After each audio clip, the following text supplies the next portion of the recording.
बहुत समय पहले की बात है। सूर्यगढ़ नाम के एक विशाल राज्य में राजा वीरेंद्र का शासन था। राज्य बहुत समृद्ध था, लेकिन राजा का स्वभाव बेहद क्रूर था। उसकी एक ही संतान थी, राजकुमारी देवयानी। देवयानी बेहद समझदार, दयालु और शांत स्वभाव की थी, लेकिन उसके पिता के कठोर व्यवहार से हमेशा डरी रहती थी। देवयानी का विवाह पड़ोसी राज्य के राजकुमार आर्यमान से हो चुका था, लेकिन अभी उनका गौना नहीं हुआ था, इसीलिए वह अपने मायके में ही रहती थीं। विवाह के बाद भी उनके पिता का व्यवहार उनके प्रति नहीं बदला। छोटी सी गलती पर उसे सबके सामने अपमानित किया जाता और कई बार उसे महल के एकांत बंद कमरे के बंद कर दिया जाता। एक रात देवयानी ने अपने पिता और दरबारवादियों की ऐसी बातचीत सुनी जिससे उसके पैरों तले जमीन खिसक गई। राजा किसी स्वार्थ के लिए अपनी बेटी को एक राजनीतिक सौदे में इस्तेमाल करना चाहता था। देवयानी समझ गई कि अगर वह महल में रही तो उसकी जिंदगी उसके हाथ में नहीं रहेगी। उसी रात वह साधारण कपड़े पहनकर महल से निकल गई। अंधेरी रात में वह जंगलों और सुनसान रास्तों से होती हुई दूर निकल गई। उसे डर था कि पिता के सैनिक उसे खोज रहे होंगे। सुबह होते ही राजा ने पूरे राज्य में खबर फैला दी, राजकुमारी देवयानी की मृत्यु हो गई है। यह खबर उसके ससुराल सूर्यगढ़ पहुंची तो राजकुमार आर्यमन और उनके माता पिता स्तंभ रह गए। उन्होंने पूछा, राजकुमारी की मृत्यु कैसे हुई? लेकिन राजा की ओर से केवल इतना उत्तर आया, यह परिवार का निजी मामला है। आर्यन को इस जवाब पर विश्वास नहीं हुआ। आर्यमन को इस जवाब पर विश्वास नहीं हुआ। उसने देवयानी को बहुत कम देखा था, लेकिन विवाह के समय उसकी आंखों में जो सच्चाई देखी थी उसे वह भूल नहीं पाया था।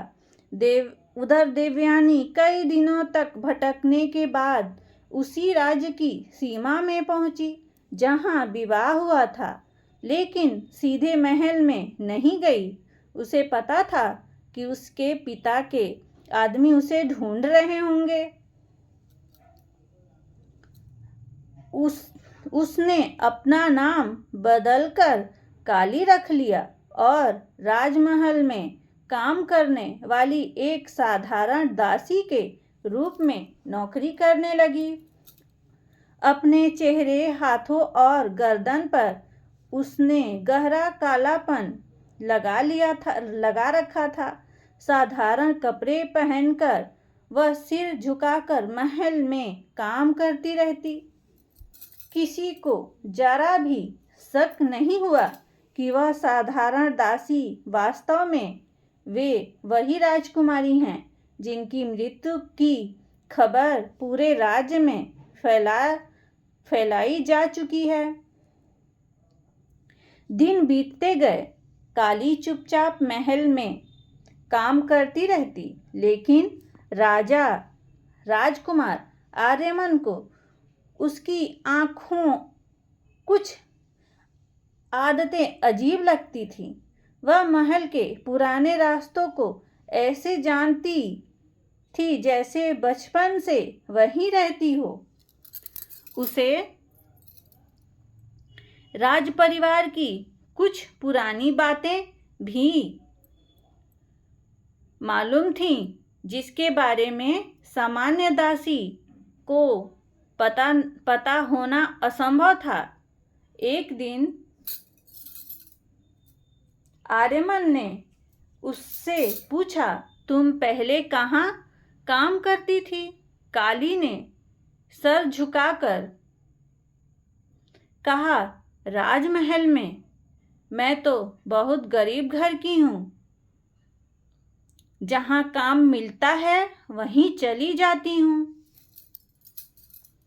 आर्यमन को उसकी आवाज़ कहीं सुनी हुई लगी, लेकिन वह कुछ समझ नहीं पाया।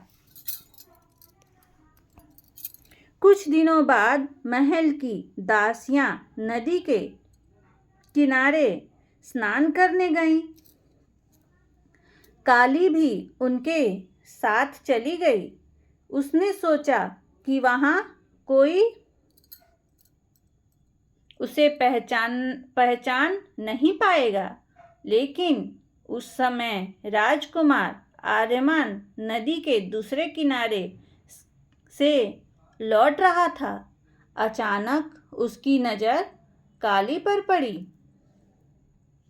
उसके चेहरे का कालापन पानी में धुल चुका था। आर्यमन वहीं रुक गए। उसने उसके चेहरे को पहचान लिया।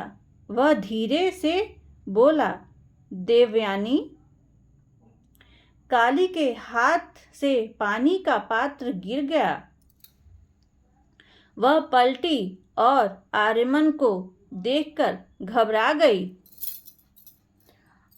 आपने मुझे गलत पहचाना है, उसने कांपती आवाज में कहा। अरे, आर्यमन ने कहा, नहीं, तुम्हें दुनिया से छुपने के लिए अपने चेहरे पर कालिख लगानी पड़ी होगी, लेकिन तुम्हारी आंखों को मैं कैसे भूल सकता हूँ। देवयानी की आंखों से आंसू बहने लगे। उसने पहली बार अपने पति के सामने पूरी सच्चाई बता दी।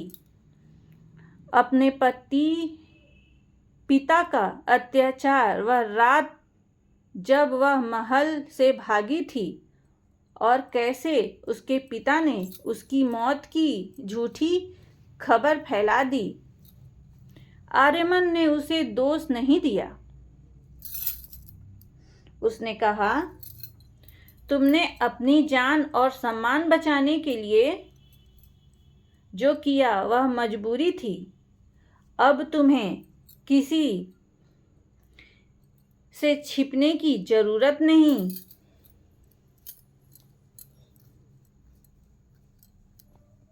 लेकिन कहानी यहीं खत्म नहीं हुई। आर्यमन ने देवयानी की पहचान तुरंत सार्वजनिक नहीं की। उसने पहले उसके पिता को संदेश भेजा। जिस बेटी को आपने मृत घोषित किया था, उसकी अंतिम इच्छा जानना चाहते हैं तो सूर्यगढ़ आइए। राजा संदेश पढ़कर घबरा गया। कुछ दिन बाद वह स्वयं सूर्यगढ़ पहुंचा। दरबार में पर्दा हटाया गया। सामने देवयानी खड़ी थी। राजा का चेहरा सफेद पड़ गया। देवयानी ने शांत स्वर में कहा, पिताजी, आपने मुझे दुनिया में मृत घोषित कर दिया था, लेकिन जिस बेटी को आपने कमजोर समझा था, वही आज आपके सामने सच लेकर खड़ी है। दरबार में सन्नाटा छा गया। राजा पहली बार अपनी बेटी की आंखों से डर नहीं बल्कि आत्मविश्वास देख रहा था। देवयानी ने कहा, मैं बदला लेने नहीं आई। मैं सिर्फ इतना चाहती हूँ कि किसी बेटी को अपने ही घर से भागकर अपनी पहचान छिपाकर जीना न पड़े। उस दिन राजा को अपने किए का एहसास हुआ। उसने अपनी बेटी से क्षमा मांगी और उसके बाद राज्य में ऐसा नियम बनाया गया कि राज परिवार हो या सामान्य परिवार, किसी की बेटी के साथ जबरदस्ती या अत्याचार नहीं किया जाएगा। और देवयानी, जिसे कभी मृत राजकुमारी घोषित कर दिया गया था, वही आगे चलकर अपनी समझदारी और साहस से पूरे राज्य की सबसे सम्मानित रानी बनी। कहते हैं उस राज्य में आज भी एक कहावत सुनाई जाती है, जिसे दुनिया ने खत्म समझ लिया हो, जरूरी नहीं कि उसकी कहानी खत्म हो चुकी हो। कभी कभी वही इंसान अपनी कहानी का सबसे खूबसूरत अध्याय खुद लिखता है। धन्यवाद। अगर कहानी अच्छी लगे तो मेरे चैनल को लाइक, कमेंट, सब्सक्राइब जरूर करें और हो सके तो शेयर भी कर दें।